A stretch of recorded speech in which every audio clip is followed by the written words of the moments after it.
¿Por qué los jueces no tienen hijos, no tienen hermanos, no tienen nietos? No le mataron un hijo a ellos como me mataron al mío.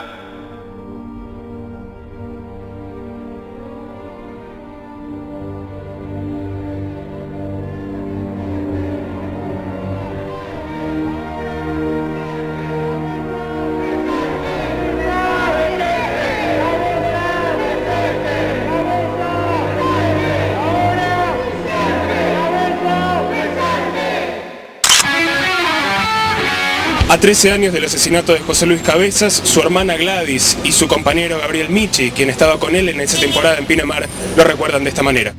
Gabriel, cuando ustedes los envían junto con José Luis Cabezas a Pinamar a cubrir la temporada, ¿cuándo empezaron a pasar cosas raras o cuándo empezaron a pasar cosas que terminaron en lo que pasó con José Luis Cabezas?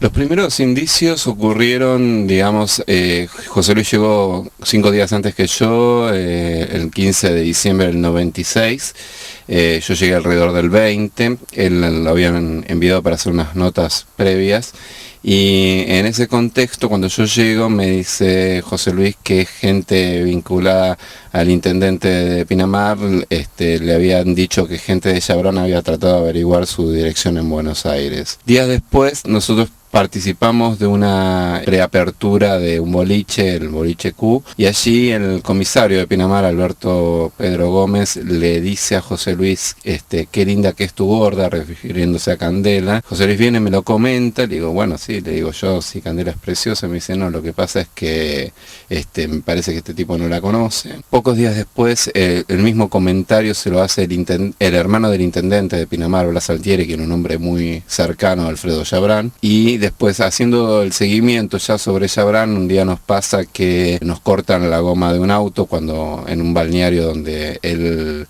había llegado. Después tuve yo unos días después un problema con la gente de la custodia de Chabrán. Yo estaba sin José Luis en ese momento y que los vi a Chabrán y a su familia y a toda su gente en una parrilla en Valeria del Mar. Me traté de acercar y la custodia me lo impidió.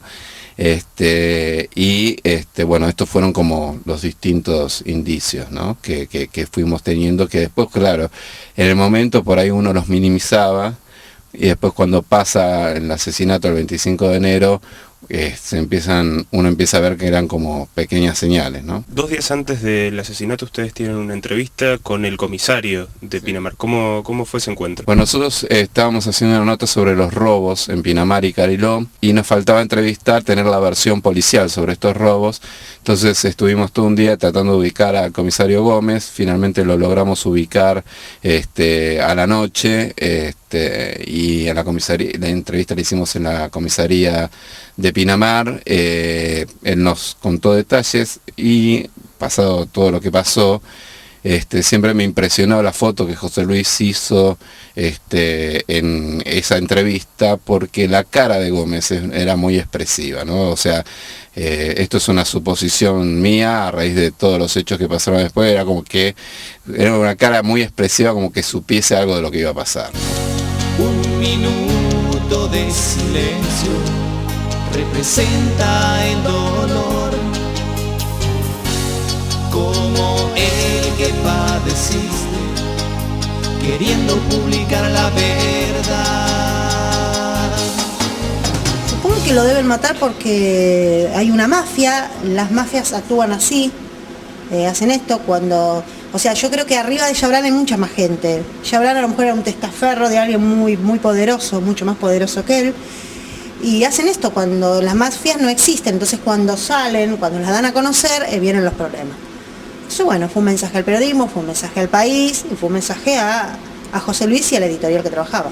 En el momento que se produce este hecho, hay una respuesta de la sociedad muy positiva hacia ustedes, hacia el caso Cabezas en sí.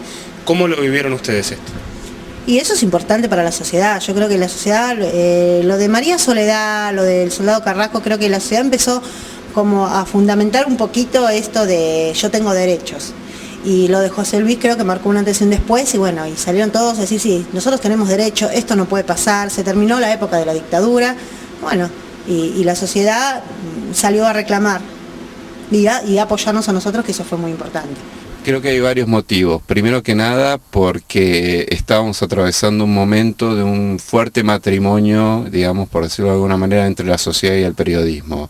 Ese matrimonio había mucha credibilidad. Si vos ves las encuestas de imagen de instituciones, las medios de prensa encabezaban la confiabilidad de la gente. Segundo, porque las características del crimen, un crimen mafioso, digamos, violento, por donde se lo mire, embebido de impunidad, creo que eso también despertó la bronca de la gente. El tercero, el tema de cómo el poder trató de encubrir el crimen, y también el hecho de que se atentó contra la libertad de prensa y contra el periodismo independiente, hecho que generó ya no solo el respaldo de la sociedad, sino el compromiso de los propios medios de comunicación, que es fundamental para fortalecer este tipo de vínculo. La policía bonaerense estuvo muy implicada en lo que pasó. ¿Cómo ven ustedes hoy, o cómo ve usted hoy a la institución policial? Yo creo que todos los policías no son iguales, como no hay médicos que son iguales, como no hay, nosotros no somos iguales, uno es único, ¿no? E irreemplazable. Así que yo creo que debe haber policías buenos y policías malos, y policías corruptos, como estos que mataron a José Luis, que por 2 pesos, porque lo que hicieron fue por 2 pesos, y van a tener que pagar toda una vida. Cambió algo porque, bueno, primero que nada hubo, previo al crimen de José Luis, la investigación que hicimos en la revista sobre Maldita Policía produjo el descabezamiento de la cúpula que manejaba Cloxic en ese momento, y se puso al desnudo todos los negocios sucios que manejaba la policía bonaerense. Después del crimen de José Luis Cabezas se descubrieron más, ¿no? Y hubo otros descabezamientos. Después viene un proceso, creo que quizás uno de los procesos de reformas más importantes que se hicieron en la provincia fue el que encabezó Slañán en su momento, pasando el control de la policía bonaerense al ámbito civil. Pero lamentablemente ese camino, como pasa en la Argentina muchas veces, que hay avances importantes, se retrocedió con un cambio de gobierno, ¿no? Asume el gobierno de Scioli con Stornelli como ministro de Seguridad y desandan todo ese camino, y el mismo Stornelli que hoy denuncia a la policía bonaerense es el que desactivó, el que le permitió crecer nuevamente en el poder a la policía bonaerense y que haya menos controles civiles sobre la policía bonaerense. Las imágenes corresponden a los alrededores de la estancia San Ignacio, donde el empresario tomó esta determinación, según lo que se confirma a través de los distintos testimonios. Chabrán está vivo.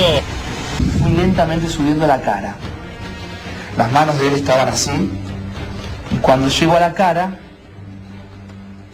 yo no es Chabrán. Prófugo empresario argentino Alfredo Yabrán, buscado por supuesta instigación del asesinato del fotógrafo José Luis Cabezas, se suicidó este miércoles en una instancia en la provincia argentina de Entre Ríos. Hay un momento que usted le preguntan ¿qué es el poder? Y usted contesta: el poder es tener impunidad. Personalmente creo que sí, Chabrán se suicidó. Yo me encargo de hablar con la gente y plantearle cuáles son mis explicaciones. Primero que nada, creo que Chabrán pertenecía a una estructura internacional mucho más fuerte y que le dejó de ser útil por el grado de exposición que tuvo con el caso Cabezas. Segundo, creo que influyó mucho la posibilidad de una amenaza contra su propia familia frente a esta situación, y entonces eso lo llevó al suicidio. Y tercero, que es muy difícil entrar en la mentalidad de una persona cuya mejor definición del poder y de lo que era a sí mismo la dio Chabrán cuando dijo que para él el poder era sinónimo de tener impunidad. ¿Cómo recuerdan hoy en día ustedes, su familia, a José Luis Cabezas? Y José Luis era un tipo común, un fotógrafo que amaba su profesión, que él siempre decía que aunque no le pagaran, él iba a seguir trabajando de fotógrafo porque amaba su profesión. Amaba a sus hijos, amaba la vida, y era eso, era un tipo simple.